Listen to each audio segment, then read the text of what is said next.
Good morning. Good morning.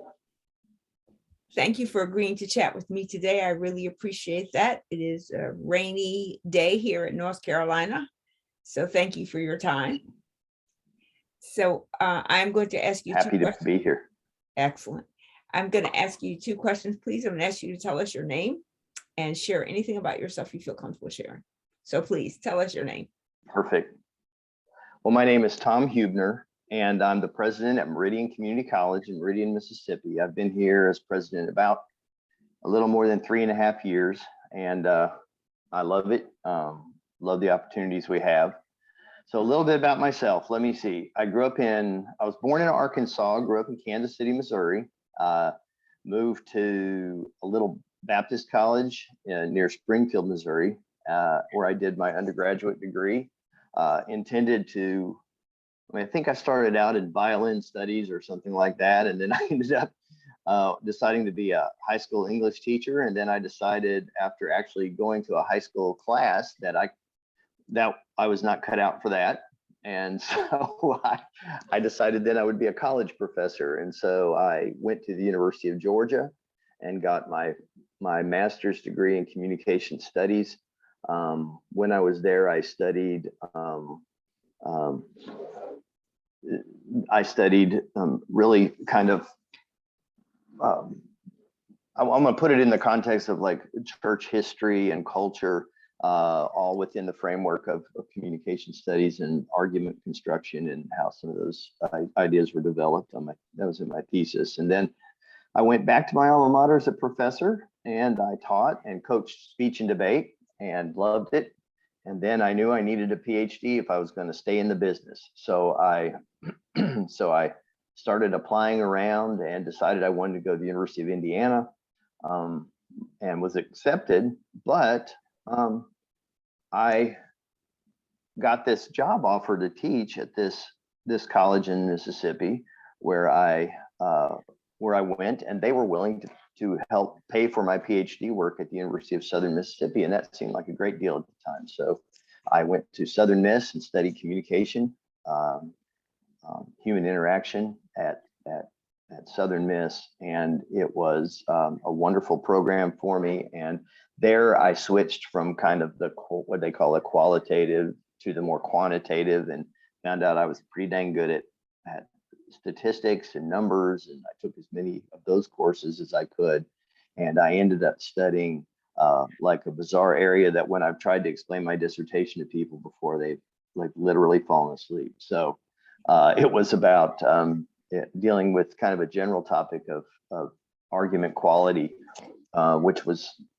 but from a more quantitative side, and looked at some research that was conducted by two psychologists, actually, Petty and Cacioppo, who were looking at motivations and why people make particular decisions. And so I kind of did an analysis of a little subset of that research. And so I did that, and I was a professor for a number of years. And then one day, the president of my institution said, "You'd be a good administrator." And I was like, "Well, I'll try it. Why not?" I coached speech and debate, worked with students, and organized stuff as a result of that. And so I said, sure. And so I went to, so I became director of admissions and recruiting at that school, and then did it for about 3 years and loved it, enjoyed it. And it was a really strong combination of the things that I enjoyed, but I missed the classroom. So after 3 years, I asked if I could go back and just, and be a professor again. So I did. And then I took a job as a professor at Carson Newman, which is in East Tennessee on the foothills of the Great Smoky Mountains. And I was a professor there in communication studies, and I coached the speech and debate team there. And then after a year or so, the provost pulled me out of the graduation line and said, "We're looking for somebody who could help us with admissions and recruiting. And do you know anyone?" And I was like, "I don't think, if I know anyone, I'll let you know." But 3 weeks later, I became the dean of that at Carson Newman. And then after, I don't remember, a short period of time, maybe a year or two, I think it may be a year or two, I don't remember the dates now. I became the vice president for enrollment management, and then I added planning and what else to my title, and then eventually included all the student life, student affairs stuff within my. So I was there, and then I had an opportunity to go to a university in St. Louis, which was near my home, and through a whole series of events from there, a friend of mine was the president of a community college in Tuscaloosa. So I accepted that position and was there for a number of years as kind of the, I don't want to say second in command, but kind of the second in command. And I did that and eventually was appointed in the Alabama system to be the interim president of another community college. It's a whole different kind of scenario there. It's a statewide system versus in North Carolina or Mississippi, where their community colleges are individual, more independent. And from there, I applied for a presidency at East Mississippi Community College, and I went there as president in 2015, and loved my experiences there. A lot of good people. We had, I think, 5 locations in 6 counties, and it was a fun challenge. Became semi-famous because we were the first institution that was highlighted in the Netflix series Last Chance U, and so I always tell people I won an Emmy Award, even though it wasn't me, it was our institution, but I was on camera the second year. And that kind of gave me our institution some international notoriety, and taught me how to negotiate television contracts and apparel contracts and all sorts of things.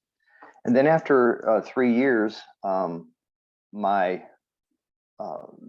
kind of the rival school down the road, 45 minutes or so, Meridian Community College, had a presidential position open, and I gave that serious consideration, and then decided to make an application for it. My kids were in school in Meridian. My wife worked in Meridian, so it was, in my mind, going to make my life easier not to have to be all the different places. So I got the gig, as they say, and it was like coming home. I mean, it was a perfect fit for me, and it's a place that I've truly enjoyed, and I've been here 3.5 years now with no intention to leave. So it's a great opportunity for me. So that's it in a nutshell.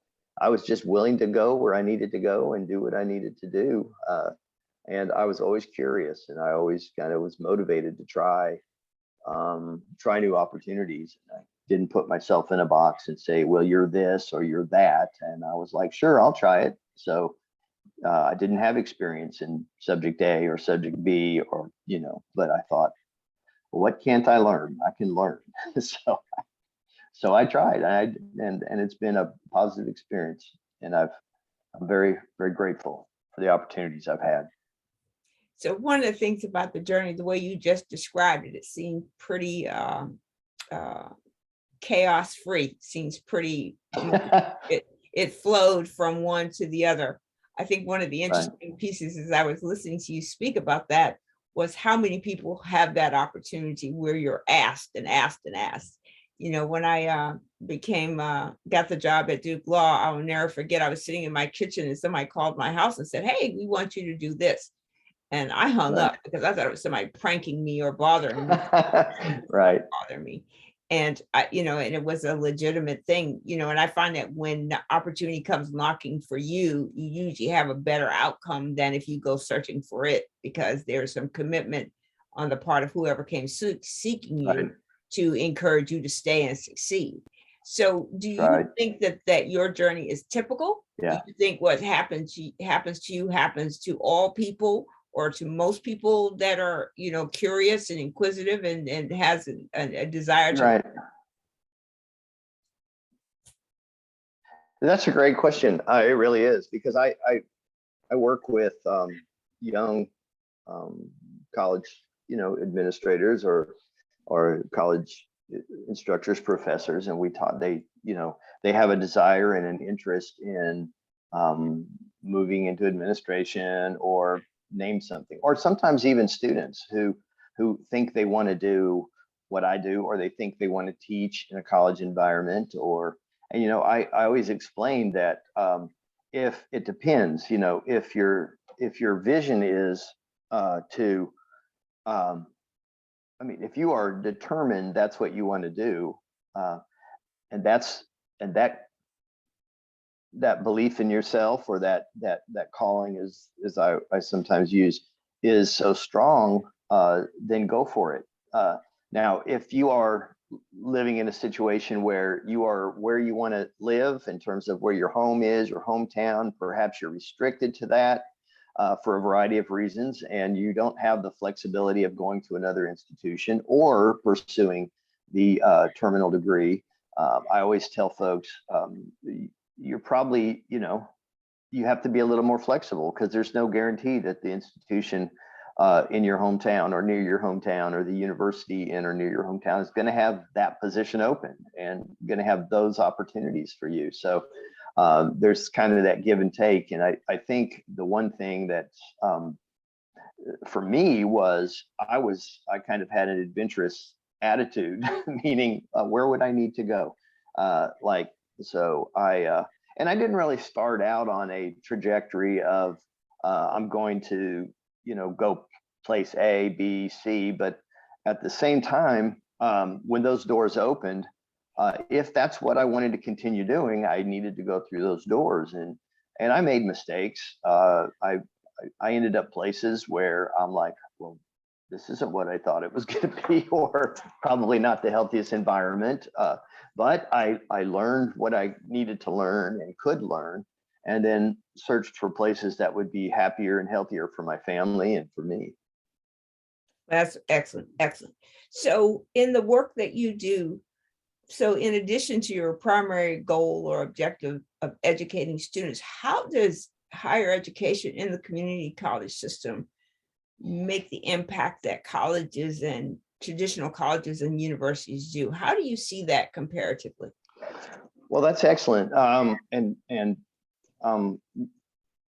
Interestingly, on social media this morning, I was interacting with someone about that very topic. Someone who I might would describe as a critic of higher education, period.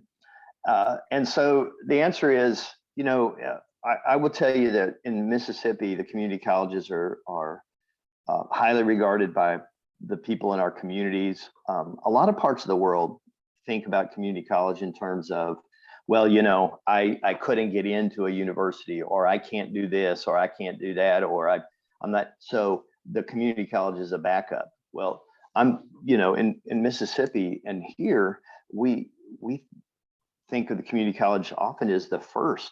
I mean, it's the desired location, the first desired location. Then what are you going to do after that? And there are a couple of reasons. One is financial. We have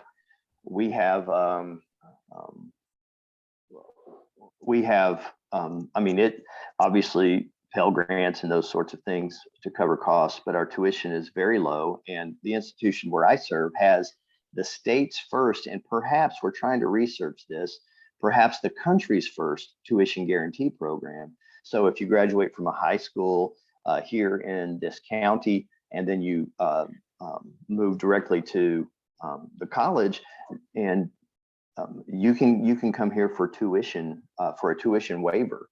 And so it doesn't cost you to be able to attend the institution. And so that's because we've got decades of generous support and donors who have believed in what happens here and believed in the impact of this institution, and have supported us with their dollars. And so there's that, and then so that financial, and then also the data are pretty clear that if you start at a community college, you are more likely to be successful than the student who starts at a university now, at that university. So our graduates will perform better in years 3 and 4 than the students who started at the university when they get to years 3 and 4. In most institutions and in most programs, that includes that those data also apply to the elite schools, such as the one you've been affiliated with, and Ivy League institutions. So this kind of I'm going to use the word class warfare about institutional types is really false. We've interestingly, Phi Theta Kappa, which is an honors organization society for community college students. Are you a member? Remember? Me too. That's excellent. Phi Theta Kappa, just this weekend, the director posted a photograph of a syllabus at a community college for a particular course, and that same syllabus for at an Ivy League institution for that course, same textbook, same learning outcomes. And so it was interesting just to kind of bridge that gap. And so my point there is not to denigrate or anyone's educational opportunities or experiences, but it's just to say that on the ground level, at a place like Meridian Community College, the transformations are pretty amazing. So whether a student wants to study something that helps lead to literally to a job, and our students will graduate.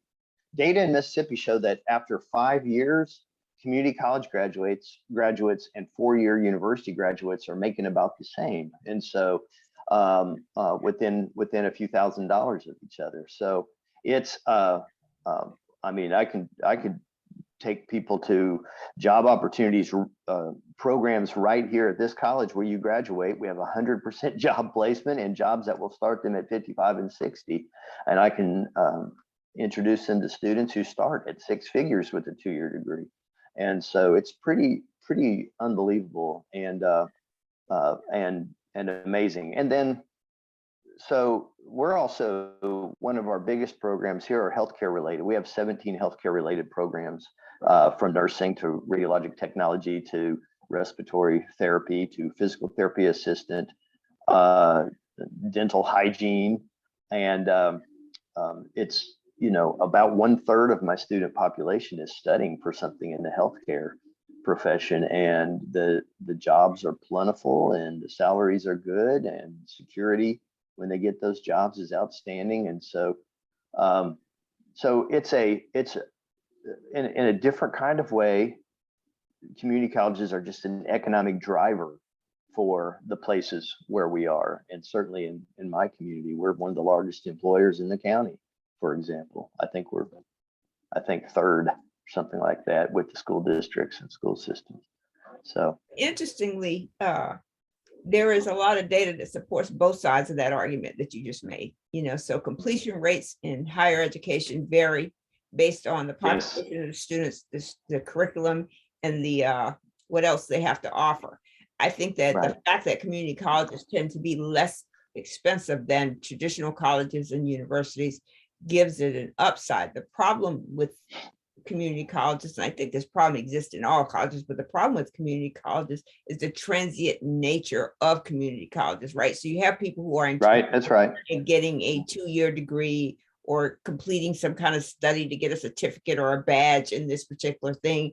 But a lot of times when you're living with the problems that people have in their personal life, like colleges and universities traditionally force you to adhere to their structure of education, whereas community colleges have typically been a lot more flexible, giving people opportunities to work through their problems. So if you can't come to class because you don't have a babysitter or something like that, community colleges have been flexible, whereas universities and colleges have been not so much. You've got X number of days you can and you're going to drop this course or whatever the case may be.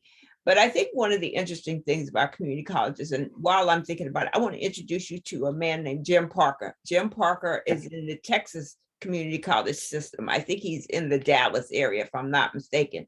But you can find him on LinkedIn. If you look for me, you can see he's one of my connections. You and him will have a lot in common, and I think you'll enjoy work with him. He was the head of the entire community college, the CIO for the entire community college system here in North Carolina. And so he went on to there, but brilliant man. And I think you will have a lot to share in common about your ideas. And and Jim is an innovator. So he's always thinking of ways to improve and make the situation better. And he went right back into a community college system. So I think it's a strong system.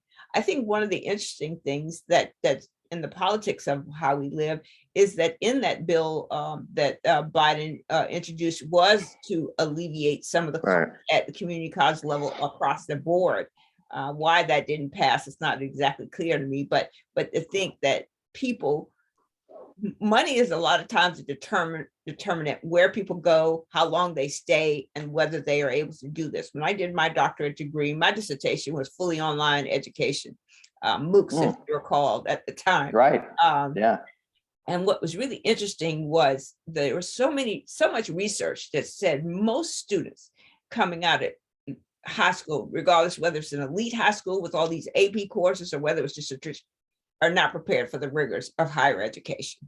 And so what community colleges in a lot of ways does is give them that leg up to master the structure of higher education and then go on to a community college, a regular college or university if they want to, or to find their career in the community college system. So I think it's a very interesting and very rewarding part of higher education. Right. It's just, it has a bad name. And I think colleges and universities are the one who gives them the bad name. They don't want the competition. So they spend all of the time telling you why you shouldn't go to a college.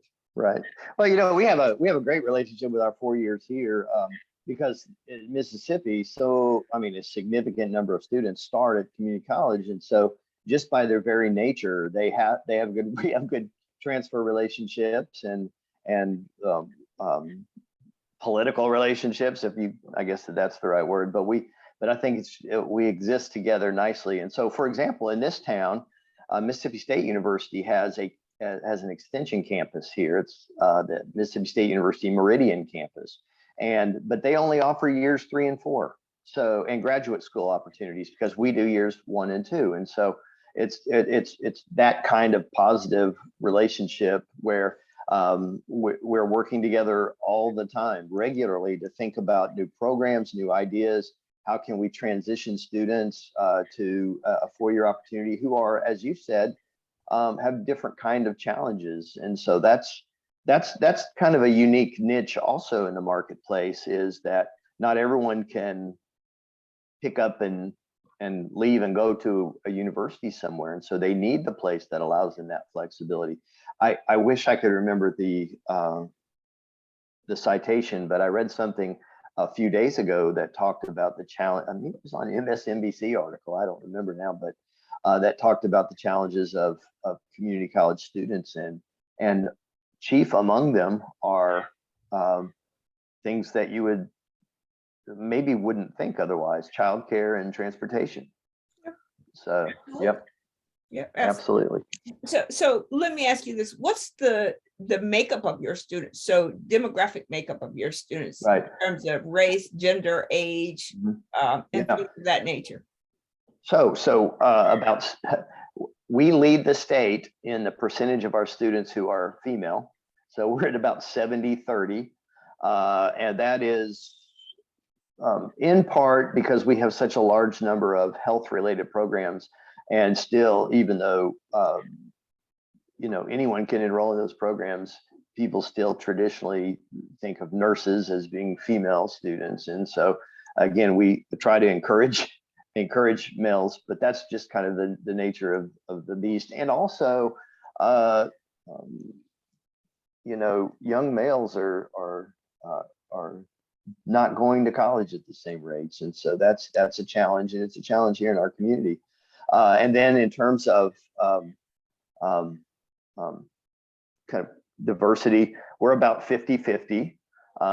We have about half of our students are African American and about half of our students are Caucasian. We have a very, very, very small number of students who are Asian, and a even smaller number of our students who are Hispanic or Latin, who have that background. But it's almost 50-50 and African Americans to Caucasian students, which is also obviously okay. So our average student age, I think, is about 24.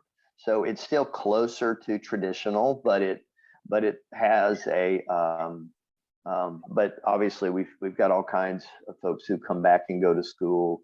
We have a strong well, I think I mentioned this, but if I didn't, I'll say it again. About 1/3 of our students are university transfer, 1/3 of our students are in a health related program, and 1/3 of our students are in a career technical program. And so we have at any given point, we're always hovering around in an annual basis, a unique student population of about 4,500 students. In any given semester, just, 31, 3,200. And so, yeah.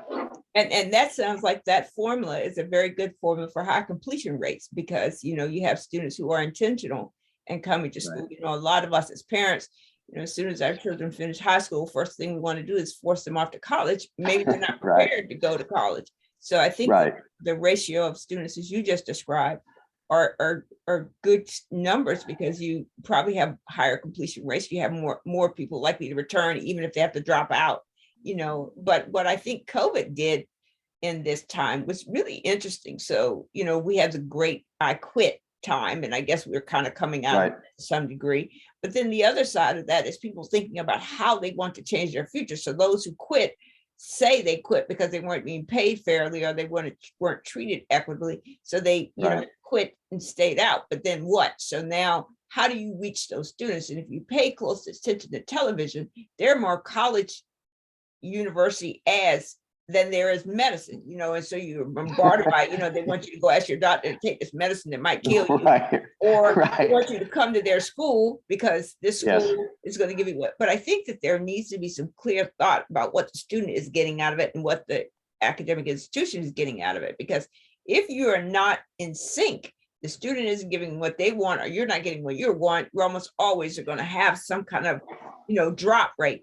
And what I've read recently is that almost all schools, elementary schools, community colleges, universities, all have seen a decrease in the number of students during this period of COVID. Now, is that because of the guidelines, i.e., you got to wear a mask, or you got to be vaccinated, or you got to have something to come?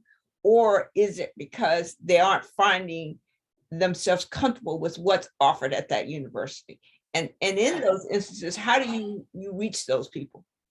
So this is what we breathe every day. What you're saying here, community colleges nationally since the start of COVID have had about roughly 15% enrollment decline, and so even though there have been drops in first year students at universities, 4-year institutions, there have been a larger number of those at community colleges. And so I think there are a couple of things. One is there's a tie to socioeconomic status, and college persistence, et cetera. And so community colleges tend to work with students who are first generation, tend to work with students who are needing that paycheck. So if there's a job out there that what looks good, it may not be a sustaining wage, but it's what they need right now, what they can do right now. And again, going back to transportation, childcare challenges, and that sort of thing. So I think the impact has been particularly adverse to, with regards to that population, and that's the population we serve. But also I would say though, okay, so I spent 20 years in private colleges and universities before I moved into the community college world. And when I moved in the community college world, I was like, oh, this is where I was supposed to be. This is like the front line. And I would always tell my friends at the private schools, I always said, look, if you believe you can transform somebody with a great education, come work on the front line. And so, we're true believers in what we do. But here's the thing that's important. We have traditionally been, I call it the smorgasbord approach. We're here. If you need somebody to talk to, if you need support, we got you. What do you want to be? Experiment. Try this, try that. But I think that we're quickly learning that approach does not work. And I'll use a particular example that everyone around here has heard me share, but it always makes sense. Like if I'm looking for, if I need a pair of shoes, I know, I can see I need a pair of shoes, and I go, okay, I'm going to go to the mall, and I don't know where the shoe store is, I can look it up and I can go find where I'm supposed to go. And if I go to the shoe store and, know what my size is, I can look on the shelves, and if I happen to need help, I can get help, but I'm usually probably going to be okay. But I think we're dealing with a generation that often doesn't know it needs shoes. So that it's going to try to figure out where it wants to go, and where they want to go, and how they're going to, and what kind of resources they need. I think those are great challenges. So I think we have to be much more intrusive than we have previously. I think we have to be much more hands-on, much more directed. We have to be better listeners. We have to have better support services. We have to have better systems in place to keep the safety net stronger, and because when students leave because life happens, it's hard to get them back. It's often hard to get them back. So if we can keep them here and we can surround them with the support they need to be successful, and that might be mental health services, it might be someone who can help them navigate government systems related to food and shelter and child everything. That becomes part of our responsibility now in helping that student get become successful. And so that's where we have to be. But then we still have challenges from we're such a small system in terms of a political system and leverage. Everyone loves us, but nobody wants to write us checks. Everyone loves us, but we're not going to get support from we don't have the, and I'm not putting down any other system, but we don't have the lobby of the K-12, and we don't have the brand loyalty of the IHL or the four-year institution. So we're kind of stuck here going, hey, we know you love us, but help support these outcomes. In fact, Mississippi, there was a study done in Mississippi that by an organization that's the National Strategic Planning, I don't remember, it's NSPARC, which is affiliated with Mississippi State, and it's a longitudinal data analysis entity, and they've looked at taxpayer dollars in Mississippi, and the highest return on investment for any taxpayer dollar in the state of Mississippi is community college. The dollars we get have the biggest return on investment for the state than any other tax dollar. But yet we struggle for those tax dollars. In fact, our allotment per student is in the ballpark of what the four-year institutions got in 1978. But yet more than 50% of the students who are in college in Mississippi are at a community college. Yeah. Thank you. Thank you so much for chatting with me today. I will say one thing, in all of the things you said that community colleges provide and the services in order to keep and retain students.